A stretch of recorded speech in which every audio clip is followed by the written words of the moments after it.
So do you think a ban like this is a good idea? No, no, I don't. Because the issue is then when the child is actually of age and able to use the social media, what happens then? The ban simply puts all the issues around young people's social media use on pause. But once they start using it, there's still the need to be able to understand the kind of content that they're seeing on social media, the way algorithms work, because it's only with that knowledge can we then start to help young people to have a much more kind of in control behavior with social media so they can understand the content that's on there and then it has a less effect on them.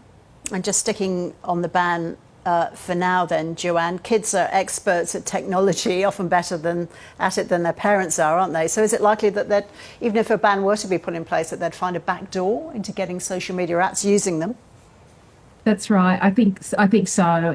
I do a lot of research with young people, so I'm interviewing them all the time, hundreds and hundreds of this year, and they are very savvy when it comes to technology. Banning just simply is removing one pathway, and they'll always find other pathways. We know that we can sign up for any social media account with any age, and things like if it is banned, then maybe there's the requirement that they have like an age verification app, but there are a lot of privacy issues around those things as well. Yeah.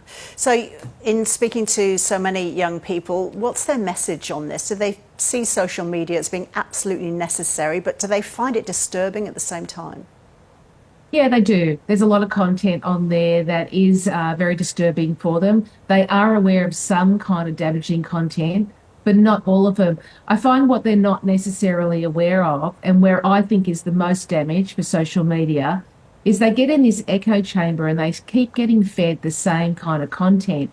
So, for example, I was talking to a high school boy last week who said he sees a lot of sports betting kind of content in his social media. And in talking about that, he didn't realize how it becomes such a normal way of his thinking because he keeps seeing the content over and over again. So that's one of the big issues, this echo chamber that social media creates for young people that they don't necessarily realise that they're part of and how it's shaping their understandings. So how much is it up to parents then to check what their kids are using, and what can parents do to make sure that their kids are doing the right thing? Yeah, a lot of parents will check histories or, check the phone, that kind of thing.